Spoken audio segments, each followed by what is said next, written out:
Magandang hapon. Ito, masigabong. Ladies and gentlemen. Naalala ko tuloy yung speech ni Marcos Antonios.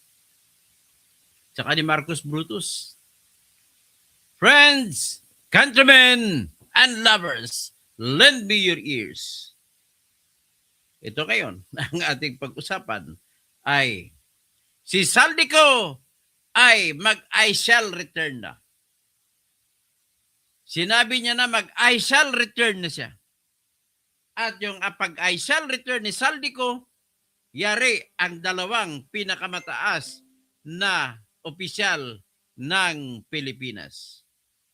At hindi niya pinangalanan, pero alam na kung sino yun. Si BBM at saka si Romualdez. Grabe. Matindi. Bakit? Iyan ang tinuturo niya na Yan ang tinuturo niya na bumanat na kumuha lahat kasi ang lahat ng kanyang koleksyon mamula doon pakasama na sa nauhan sa Oriental Mindoro ay doon po napunta lahat. Ang kinolekta na doon ay napunta lahat.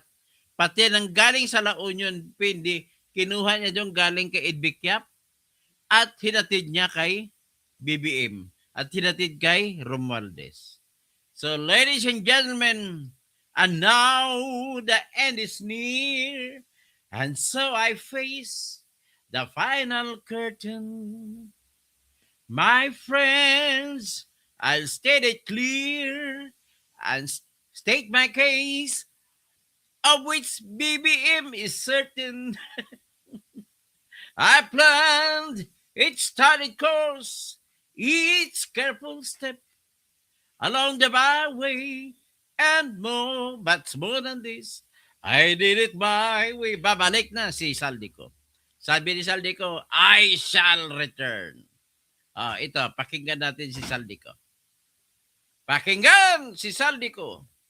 Nahuli nga, konfirmado, nahuli siya. Pero uuwi siya, meron ng escort ngayon ang Czech Republic. Hindi na nila pwedeng kunin si Saldico na sila magbabantay, baka patayin nila si Saldico. Ito na ngayon, sumukhang sinadya ni Saldico na magpahuli sa Czech Republic at ang Czech Republic na bansa ang maghatid ng mga agents papunta rin sa Pilipinas. At mangangako ang Pilipinas na dapat walang mangyari na mamamatay si Saldico. Ganon po ang mangyayari yan.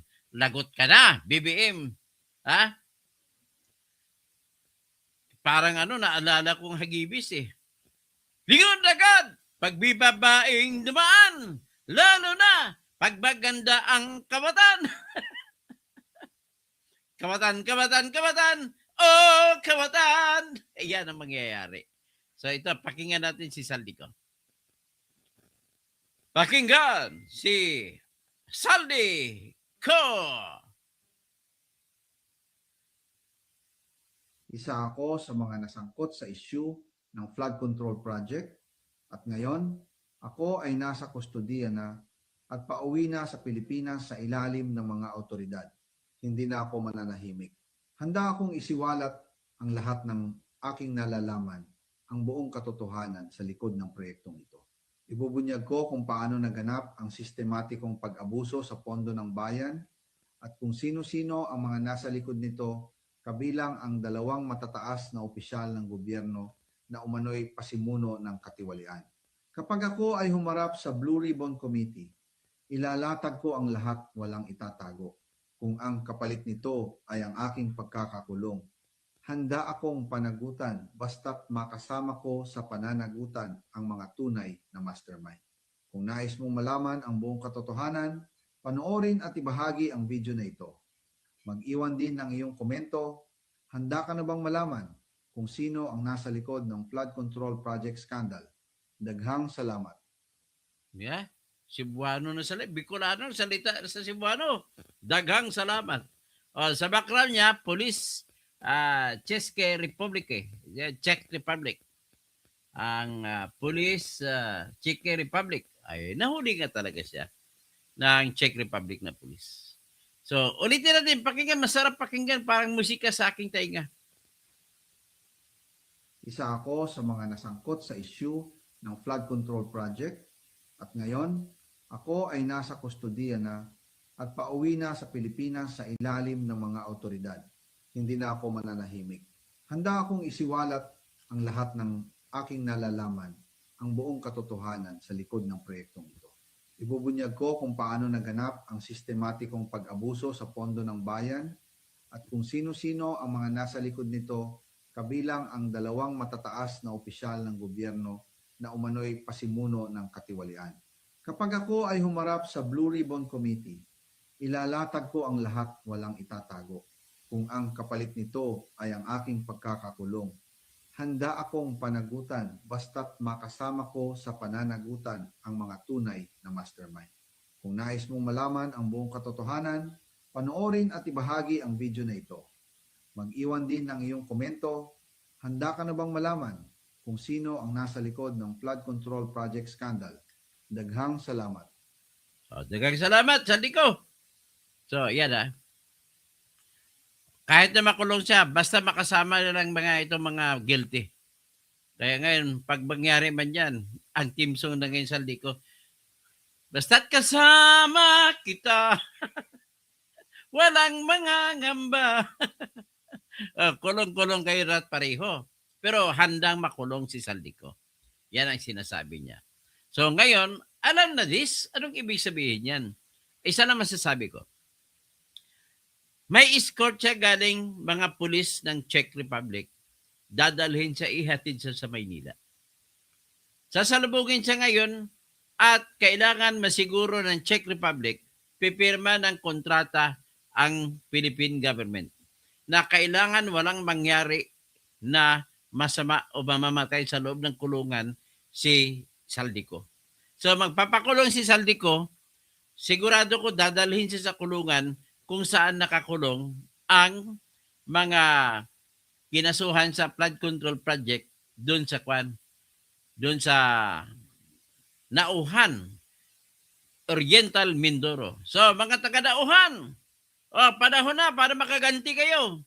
Alam niyo ba kung saan napunta ang pera niyo dyan? Para sa Nauhan River Project, flood control? Napunta po ang pinakamarami kay BBM at saka kay Romualdez.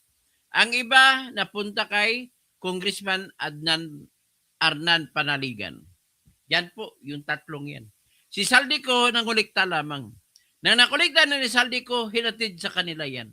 Kaya rin po nangyari sa La Union na mga Silver Wolves na kumulikta, siya lang po ay kay Eric Yap, na congressman ng Benguet. At ang nakulikta nila, hinatid ni Eric Yap 46 na maleta ng pera, hinatid sa bahay ni Saldiko nandoon sa Dragonfly Street, diyan sa Phase 6 sa Valle Verde. At mula roon sa Valle Verde, hinatid sa bahay ni Romualdez sa 42 McKinley Street. Grabe. So ito na ngayon. So malalaman natin ngayon yung kinaso ng ombudsman laban kay Saldiko ay yung mga flood control project sa Nauhan ni Oriental Mindoro na hindi daw natapos. Bakit di matapos? Kasi binigay ang pera nandun kay Bongbong Marcos. At siyempre kasama pa diyan si Martin Romualdez.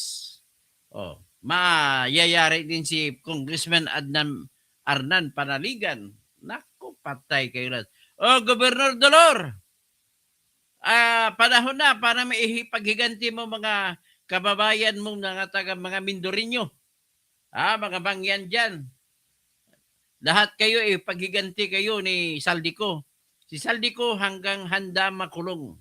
Kahit na ibig sabihin nito sa pagtistigo niya ay makulong siya, pero ito na ang ating hinihintay. Yan ang tinatawag ko na nakialam ang Diyos. Akalain mo, nahuli siya dahil sa pagpakialam ng Diyos? Nahuli siya sa Czech Republic? At dahil nahuli siya, Wala na. Pilitan siya ngayon. I-deport kasi wala siyang papel. Hinuli siya dahil wala siyang passport. Kansilado na passport niya. So, ano ngayon ang mangyayari? Lalakas ngayon ang testimonya ng 18 sundalo. Ang testimonya ni Gutesa, lalakas ngayon. Grabe. Sobrang lakas na yan. Bagyo yung dating, hindi na kayang pigilan ng mga style ni Magtibag. Magtibay. Magtibag ba? Attorney Melvin Matibag. Naku, grabe ka. Melvin Matibag. Matibay ka talaga. Inapoint ka sa NBI para tabunan ng mga kasalanan ng mga amo mo. Ikaw ay traidor, Matibag. Dati Duterte ka. Ngayon Marcos ka na. Grabe. Sobra ka kapal ang mukha mo. Kasama mo diyan si Benboying Rimulya. Naalala ko yun, may birthday kasama si Art Atayde. Tatay ni Arjo Atayde. Andun si Melvin Matibag. Nandun may isang kontraktor. Kumain sila, 121,000 ang kinain nila. Nagbayad, nagkuha ng isang kapal, 1,000,000. Yabang. Ganon po sila. Ganon po si Attorney Magtibag. Walang kwentang tao yan. Hindi nga nakapag-aral na kung paano bumaril, paano ano. Tapos ginawag nga NBI agent. Dapat ang inilagay NBI, director, ay manggaling sa hanay ng NBI. Dapat ganun, ginagawa nyo. Nawawalan tuloy ang mga panaginip, pangarap ng mga NBI agent na magiging NBI director balang araw. Wala na. Kasi nilagay nyo yung hindi organic. Kabastos, wala kayong tinatawag na professionalism. Ngayon, baklikan natin. Ang sentro ng usapin nito pag bumalik si Saldico, marami siyang dalang litrato at video para mapatunayan yung mga paghatid ng mga male-maleta. Sigurado yan. Sigurado yan. Saan mo pa ba ilalagay yan? Kaya si BBM naman, nagdadasal, nagsasalita sa mga tao na ginagawa ang paraan para mahuli si Saldico. Pero nagdadasal naman, sana huwag mahuli, sana huwag mahuli. Kasi pag mahuli, oras na magsalita, patay kang BBM ka. Patay kang Romualdez ka. Ito nang po nangyari. This is a divine intervention. Ngayon, Rodel, ang mga bunyog na yan, sorry sa mga bunyog, mga dati kong kasama, niloloko lang kayo ni Insurrecto. Huwag na kayo magano dyan. Nakakahiya. Okay, so ngayon, ganun po ang mangyayari. Ang mangyayari dyan, ito na po ang salpukan na totoo. Lumabas na parang si MacArthur si Saldico. Yung si MacArthur, nung umalis siya sa Bacolod, papunta ng Australia, kasama niya si President Quezon, ay nag-speech siya sa harap ng mga Pilipino, mga Ilonggo, mga Yusapi. Sabi niya, I shall return. O yun. Ito na ngayon, I shall return si Saldico. sabi ni Saldico, pag huling salita niya, daghang salamat. Na ano na ba ito si Saldico? Akala ko Bicolano ito. Bakit nagsasalita na nagbisaya? Ay, mas magaling pa po ang DDS kumpara sa inyong mga anti-DDS kayo. Bakit yung kakampihan na magnanakaw? Mga kadilaw, magnanakaw kinakampihan si BBM. Si Christian Esguerra, hindi pa naniniwala na yung 18 na mga dating sundalo ay nagde-deliver ng maleta. Anong masabi nyo ngayon, Esguerra? Masabi nyo ngayon, Ronald Llamas? Insurrecto, Obad. Ano masabi nyo ngayon? Ito na mismo yung aktor. I am an actor and I'm not just star. I will be there, my own car. Ano ba yung lyrics? Hindi ko kabisado lyrics. Pero at least, ito na po, sigurado. So, tingnan natin, himay-himay natin. Sa mga mali-malita. Ito po yung totoong kwento, mali-malita. Ihango natin mula sa kwento ni Gutesa, kwento ng 18 sundalo, at bubuin natin. Sabi ni Gutesa at saka mga 18 sundalo, dati sundalo, ay trabaho nila, tagahatid. Tagatanggap sila, may tinatanggap sila na mga hinahatid na mga mali-maleta na pera kada linggo, hindi bababa sa 3 mali-maleta. Hinahatid doon sa Valle Verde na bahay ni Saldico. Si Saldico naman, ayon sa mga sundalo, ang ginagawa niya ay taga-monitor at bigay ng instruction sa kanyang 3 bata, pero 2 lang ang nabanggit ang prominente, na si Mark Tiksay at saka si John Paul Estrada, na kung maalala natin, nagpakasal po siya sa Our Lady of Manawag na simbahan sa La Union. At ang kanyang inasawa ay binigyan niya ng regalo na isang Ford Mustang. Grabe si John Paul Estrada. Grabe to si yung Pangasinense na to, sobrang yaman Pero nasaan sila ngayon? Pero malamang yan, susunod yan, uwi yan. Tulungan nilang amo nila para masuportahan at sa wakas ay bibitayin na dapat mas parusang bitay na Bibitayin si BBM, bibitayin si Romualdez. Yan ang numero 1. Tapos yung mga galamay nila na yumaman lahat. Grabe kayo. Ang problema po ko dito sa bayan natin, kung matanggal lang sana yung korupsyon, marami sana pong mga maliliit na negosyo na mag-aasinso. Ang problema po, pati po mga bangko natin ay kasabwat po sa mga tinatawag na korupsyon. No? Ang korupsyon, babanggitin ko lang, Land Bank of the Philippines. Hindi ko banggitin kung sino taong involved, pero ganito po yung kanilang modus operandi ng Land Bank of the Philippines. Halimbawa, may kausap sila. Papahiramin ang kanilang modus operandi, dito sila kikita sa tinatag na open credit. Bibigyan ka ng open credit, 100 million. Pagtapos 100 million na in open credit, hindi mo naman kukunin yan lahat. Kukuha ka lang kung magkano ang kailangan mong gastusin para ipatayo mo ng warehouse, ipabili mo ng sasakyan, kung ipatayo mo makinarya para sa iyong mga factory. Ganun po yun.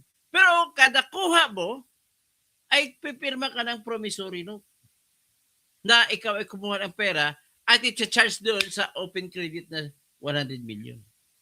At yung open credit na 100 million, kailangan magbigay ka ng collateral na mga lupa. Yan ang sistema ng land bank. So ngayon, ang land bank ay gobyerno. Kung gobyerno, dapat hindi siya kumita. Bawal para sa isang ahensya ng gobyerno na kumita.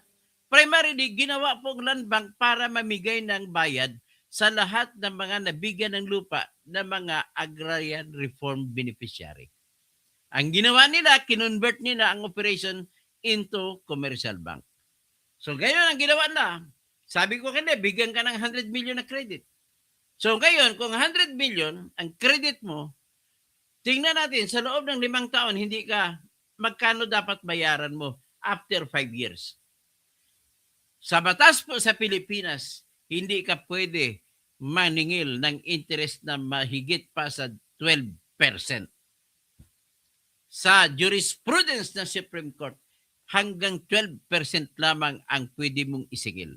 Kahit na may kontrata pa kayo na pinagkasunduan ng bangko, ay pag lumampas ng 12%, bawal yan, hanggang 12% lamang ang babayaran mo.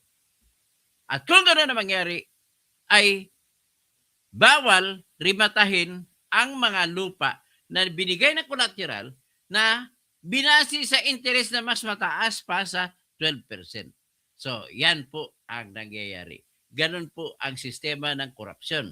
Ngayon, para maipalusot nila, ang gagawin nila, yung 100 million ng credit line mo, kada kuha mo ng pera, halimbawa, kuha ka ng 3 million. Ibigay mo dun sa kontraktor na napatayo ng iyong building. Kukuha ka ng 2 million, ibibili mo ng bulldozer. Kuha ka ng kung ano-ano. Mangyari niyan, kada kuha mo, pirma ka ng promissory note. Tapos, may tinatawag sila na short-term loan at saka term loan. So, kung term loan, mahaba yun. Pwedeng 10 years to pay, pwedeng 5 years to pay. Pero, promissory note. Tapos, yung short-term loan, mga 6 months, 6 months, dun sila kumikita sa short-term loan. Paano gagawin nila? Magbibigay ko siya ng 1 million. Bayaran mo in 6 months. Anong nakalagay na interest? 20% sa loob ng 6 na buwan. Naku. Eh di isang taon mo, i-times mo 40%, ganun po sila kung kumita. Ganun pong racket nila. Kaya panahon na po na matigil na tong corruption, na flood control na to, at panahon na para magrevolusyon na matigil na ang corruption. Kasi kung yung ini-example ko na nangungutang ng pera para ipalago ang kanyang negosyo, matutumba siya, hindi lalago negosyo niya. Bakit? Ang taas ng porsyento. Ganoon po yun. So, binibigkas, kinikwento ko lang kasi katotohanan yan. True to life story yan. Hindi ko na binabanggit ang pangalan. At yan din ang nangyayari sa ating gobyerno sa flood control project na dapat matuldukan na yan. Na dapat makulong for the first time ang presidente na nagnanakaw ng malaki. Si Erap doon nakulong pero pinakawala naman ng isa pang corrupt na presidente, si Gloria Macapagal Arroyo. Dapat wala nang pasensyahan ito. Kung makulong man si BBM at si Romualdez, makulong at makulong hanggat matapos yan. Dapat hindi pwede nang patawarin yan. Ang isang ebidensya na makapagpatibay sa ebidensya ni Saldico ay yung mga ititestigo ni Adrian Bersamin patungkol dun sa 100 billion na pinasingit sa Bicameral Conference Committee. Sabi nila, si Attorney Claire, si Auntie Claire, sabi niya, bakit pa magpasingit si BBM ng budget sa tawag nito, sa Bicameral Conference Committee? Kaya niya man ipapasok sa NEP, National Expenditures Program. wala na tayong lukuhan. Ang dahilan kung bakit ayaw ni BBM ipasok sa pinakaumpisa, kasi tatlong step ang dadaanan. Tatlong proseso. Ang unang proseso, titingnan ng mga congressmen. Sabi ng congressman, project din ako eh. So tanggal. Kaya ayaw ni BBM mangyari na matatanggal ang kanyang mga gustong proyekto. Tapos wag natanggal na sa House of Representatives, iakyat naman kayo pangalawang proseso. Doon sa Senado. Senado, marami ng gustong budget. Marami ng gustong kailangan ng mga proyekto nila. Kikita din sila. Kaya yung mga dilagay ng congressman, pati sa presidente, tanggal. Wala nang matitira sa proyekto ng presidente. Kaya sigurista si presidente, doon niya sa pangatlong proseso, pinasok ang kanyang project. Kasi sa pangatlong proseso, ito po yung magkakaroon ng pagmi-meeting ang House of Representatives at ang Senate sapagkat sigurado ako na mayroong tinatawag na disagreeing provisions. Yung hindi magkatulad ang gusto na proyekto ng House kaysa proyekto ng Senate. Magkaiba-iba. So para pagtugma-tugma, kailangan bubuo ng committee. Yan na ngayon ang third process, which is what they call as Bicameral Conference Committee. So, mayroong representante galing sa House, may representante galing sa Senate. Mag-discuss sila, magbanggaan sila, magdebate sila, hanggat sa pagsigu-siguin. Ngayon, dyan na ngayon papasok ang tawag ng mga Ilonggo, damang-damang, gakamang, para ipasulod ang mga budget na gusto nila. Kaya si BBM, tinawagan si Adrian Bersamin at saka si Amina Pangandaman na sabihin kay Saldico na ipasok ang listahan ng 100 billion na budget. Pinasok naman ni Saldico. Kasi utos nga ni BBM. At tapos kinonsulta niya kay Romualdez, sabi ni Romualdez sa kanya, what BBM wants, BBM gets. Wala. Pasok. Kaya andon ng mga proyekto. Lahat ng proyekto na kapag inaprubahan na, pipirma ngayon si BBM sa pagpalabas ng lahat ng pera. Lahat pa ng pera, dapat may pirma si BBM. So hindi pwede sabihin ni BBM na wala siyang alam kung may nawalang mga pera sa pagpapatupad ng proyekto. Ganun na kasimple. So, ang ginagawa niya, pepirma siya na pagpatupad, pero may taga-kamada na doon, si Saldico. Si Saldico naman, ang style niya, may mga kausap naman yung ibang congressmen, ibang kontraktor, at saka mga opisyal ng DPWH. Sige, kolektahin nyo dyan sa mga kontraktor at ibigay nyo lang sa akin at ako na magbibigay kay BBM at saka kay Romualdez. Kaya umabot daw, sabi ni competition ni Attorney Levito Baligod, which is I doubt napakaliit. Sabi niya 805 billion pesos daw ang dineliver ng mga dating Marines sa kay BBM at saka kay Romualdez. Yan po ang totoong kwento. So ngayon kung babalik niya si Saldico, lahat na yan ay mapagtibay, ma-confirm. Di ba? Ganon ang mangyari. So, ang mangyari, let us now hear the words of Saldico again. Alam mo si Saldico, nalaman ko po yung kanyang background. Siya po ay isang dating seminaryan. Magpapari sana ito. Hindi lang natuloy. So ngayon, dahil yun, kinonsensya siya ng Diyos. Kaya lalabas siya ngayon at magsasalita. Kaya ngayon, pakinggan na naman natin uli yung assurance ni Saldico. Ang background niya po, Police Department yan ng Czech Republic.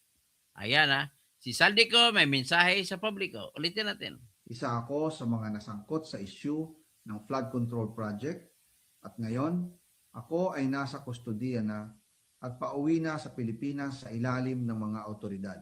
Hindi na ako mananahimik. Handa akong isiwalat ang lahat ng aking nalalaman, ang buong katotohanan sa likod ng proyektong ito. Ibubunyag ko kung paano naganap ang sistematikong pag-abuso sa pondo ng bayan at kung sino-sino ang mga nasa likod nito kabilang ang 2 matataas na opisyal ng gobyerno na umano'y pasimuno ng katiwalian. Kapag ako ay humarap sa Blue Ribbon Committee, ilalatag ko ang lahat walang itatago. Kung ang kapalit nito ay ang aking pagkakakulong, handa akong panagutan basta't makasama ko sa pananagutan ang mga tunay na mastermind. Kung nais mong malaman ang buong katotohanan, panoorin at ibahagi ang video na ito. Mag-iwan din ng iyong komento. Handa ka na bang malaman kung sino ang nasa likod ng flood control project scandal? Daghang salamat. Yan sinabi. Ulitin natin one time para musika pakinig ko. Ulitin natin. One more time. Tang, tang, tang, tang. Isa ako sa mga nasangkot sa issue ng flood control project at ngayon ako ay nasa kustodiya na at pauwi na sa Pilipinas sa ilalim ng mga autoridad. Hindi na ako mananahimik. Handa akong isiwalat ang lahat ng aking nalalaman, ang buong katotohanan sa likod ng proyektong ito.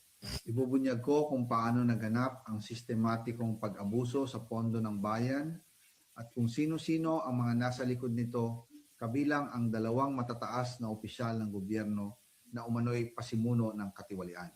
Kapag ako ay humarap sa Blue Ribbon Committee, ilalatag ko ang lahat walang itatago. Kung ang kapalit nito ay ang aking pagkakakulong, handa akong panagutan basta't makasama ko sa pananagutan ang mga tunay na mastermind. Kung nais mong malaman ang buong katotohanan, panoorin at ibahagi ang video na ito. Mag-iwan din ng iyong komento. Handa ka na bang malaman kung sino ang nasa likod ng flood control project scandal? Daghang salamat. Okay, daghang salamat. Oh, one more time. Isa ako sa mga nasangkot sa issue ng flood control project at ngayon ako ay nasa kustodiya na at pauwi na sa Pilipinas sa ilalim ng mga autoridad. Hindi na ako mananahimik. Handa akong isiwalat ang lahat ng aking nalalaman, ang buong katotohanan sa likod ng proyektong ito. Ibubunyag ko kung paano naganap ang sistematikong pag-abuso sa pondo ng bayan at kung sino-sino ang mga nasa likod nito kabilang ang 2 matataas na opisyal ng gobyerno na umano'y pasimuno ng katiwalian. Kapag ako ay humarap sa Blue Ribbon Committee, ilalatag ko ang lahat walang itatago.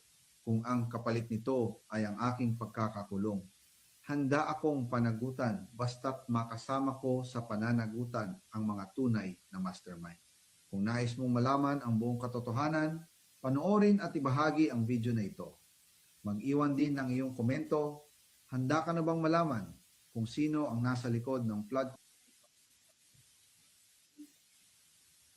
So, iba natin. Balikan natin ang yung mga pangyayari nakaraan.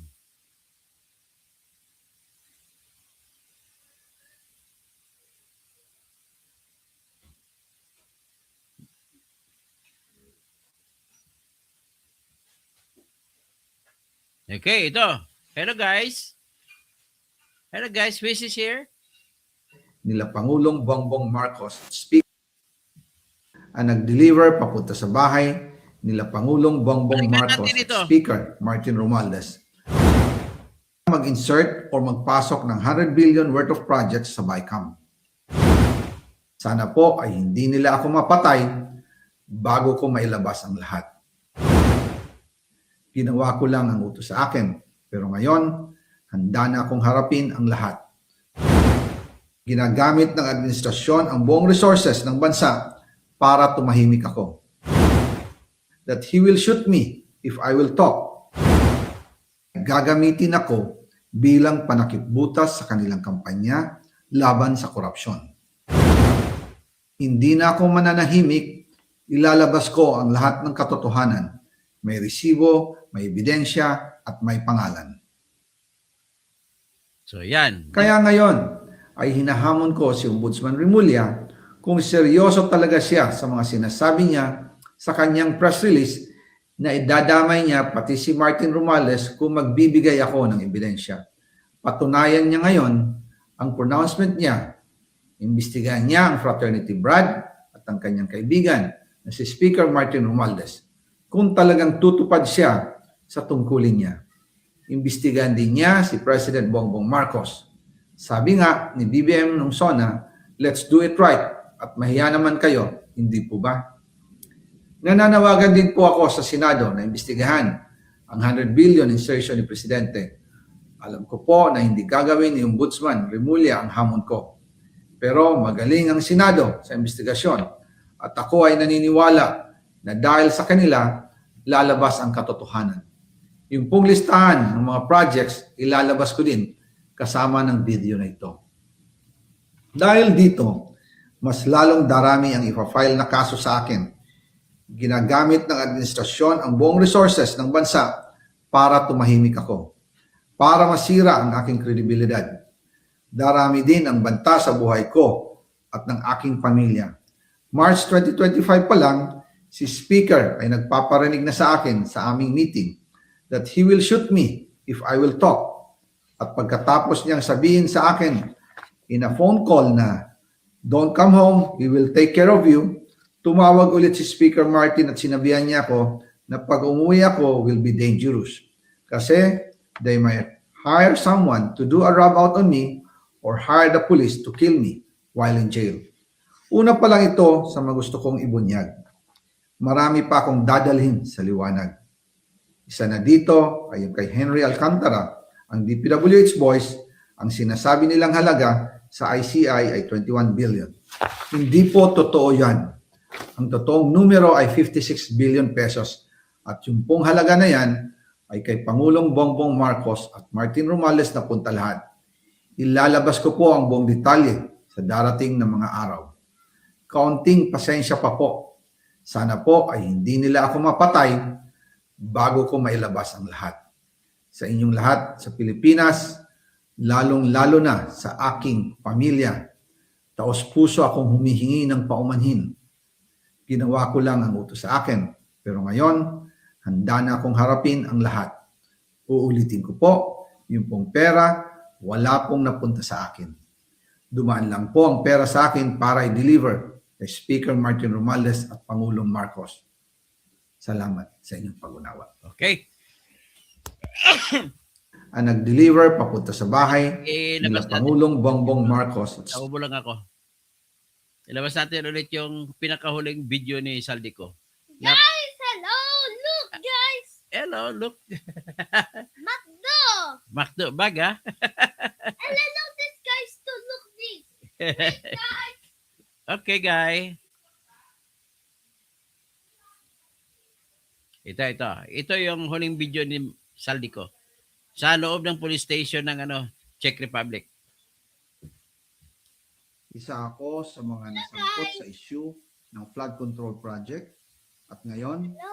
ako ay nasa kustodiya na My at pauwi na sa Pilipinas sa ilalim ng mga otoridad. tablet too. Hindi na ako mananahimik.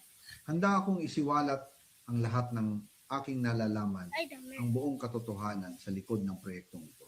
Ibubunyag ko kung paano naganap ang sistematikong pag-abuso sa pondo ng bayan at kung sino-sino ang mga nasa likod nito, Patay na. kabilang ang dalawang Wala nang matataas kawala. na opisyal ng gobyerno Wala si na BBM. umano'y pasimuno ng katiwalian. Kapag ako ay humarap sa Blue Ribbon Committee, ilalatag ko ang lahat walang itatago. Kung ang kapalit nito ay ang aking pagkakakulong, handa akong panagutan basta't makasama ko sa pananagutan ang mga tunay na mastermind. Kung nais mong malaman Ano ang nang ibang buong boses, katotohanan, Bin Kamador? panoorin at ibahagi Ang tainga video mo. na ito. Ang ka naman tutuloy. Mag-iwan din ng iyong komento. Handa ka na bang malaman kung sino ang nasa likod ng flood control project scandal? Daghang salamat. Okay, ha? Ngayon, kung nagduda ka pa sa boses si Saldico, ito yung dating boses niya. Ito ngayon ang dating isa sa dating niya kinuwento. Pakinggan mo kung parehang boses o hindi.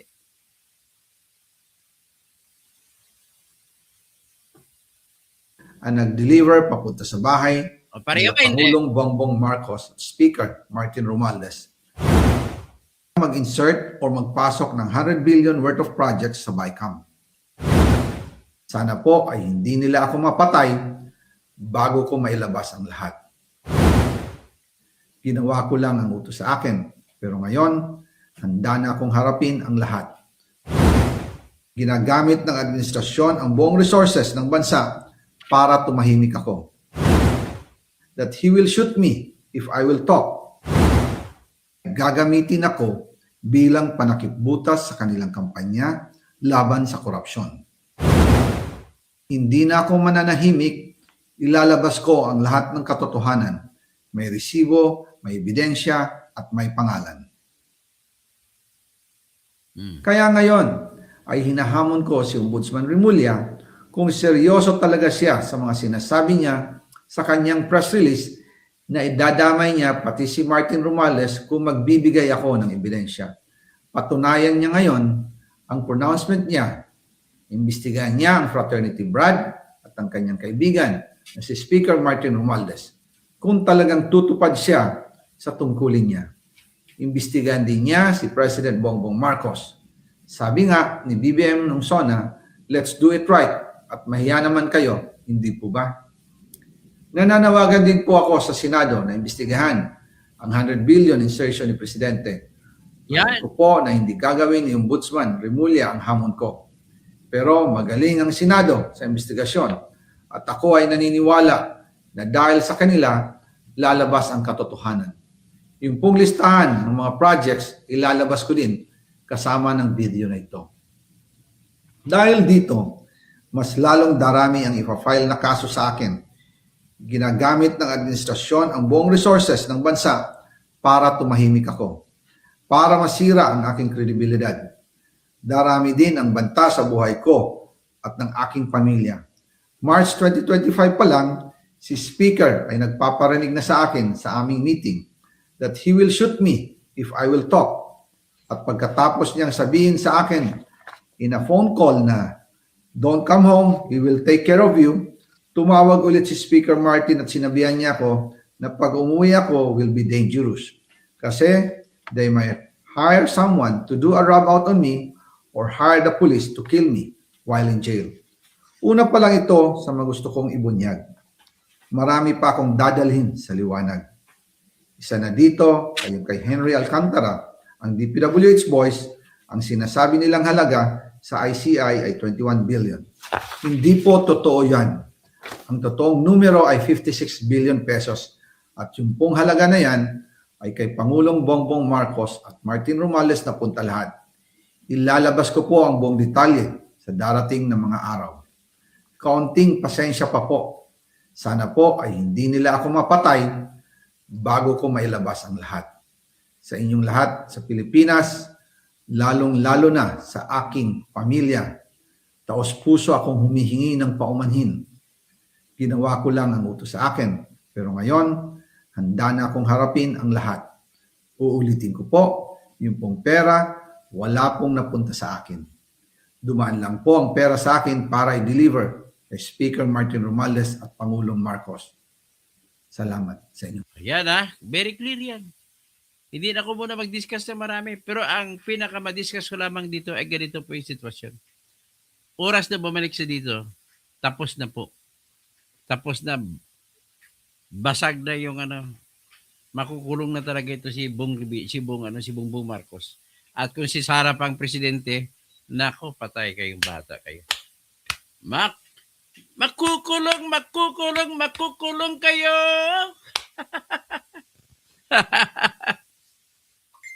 Ronel, makukulong ng amo mo na si BBM. Mga Black Mamba, makukulong ng mga taang amo mo na si BBM. Grabe mga admin ni Marcos. Grabe Ben, alam mo ba, kababayan, isipin nyo, ibang bansa, mahigpit magtataka. Basta kay makababalik na. Ito si Ben Reklamador, reklamo mo, walang kwenta eh. Parihang busis eh, parihang punto eh. Hindi naman pure ba Tagalog si Saldico. Chinese Bicolano yan. Ang Bicolano tsaka Bisaya po, to for all your know, ay magkahawig po ang salita ng mga Ilonggo, Cebuano, tsaka Bicolano. Magkahawig.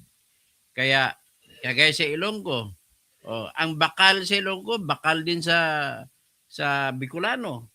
What is bakal? Tubay. Maraming pagkakapare-parehan ng salitang Ilonggo tsaka Bisaya o Cebuano at tsaka Bicolano. Kaya gano'n na kasimple. Kaya madali lang para kay Saldi magsalita ng salitang Cebuano. So, ang kaso na BBM plunder po. Tsaka matinding grabing mga malversation. Binulsa na trilyon ang ninakaw ng mga dalawang itong gagong ito. O sige, handyan lang muna tayo ngayon. Maraming salamat po. Paki-spread na lang, paki-like para pagbalik ko uli, may bago tayo, ay ibabanat ko kayo ulit at mabigyan kayo ng notification kung meron akong bago ulit. Okay, Maria Santos, yung police ng SEC, mali, Czech Republic na ngayon eh. Mali sa spelling nila eh. Ano ka ba? Kung ano na pa mga kinikwento. Mga kayo talaga mga naghanap kayo ng rason. Pero idepensa nyo si BBM. Insurrecto, ano na yan? Makukulong na yan. Insurrecto, alam ko, kababayan mo si Saldico. Bad, ano na ngayon bad? Binabarata mo lang lagi si Sara, wala ka, puro marites lang dahilan. Okay, ikaw rin Christian Esguira. Ba't hindi ka maniwala sa kwento ng 18 Marines, 18 soldiers, dating sundalo? Ay, nako, mga matindi talaga kayo. Okay, maraming salamat po. Mabuhay ang DDS. Nabubuhay ng lalo ang DDS. Mga DDS, mabuhay. Tulungan nyo nga ako, mag-subscribe kayo lahat dito para magapi natin ang mga ito. Sige, mga DDS, tulungan nyo ako.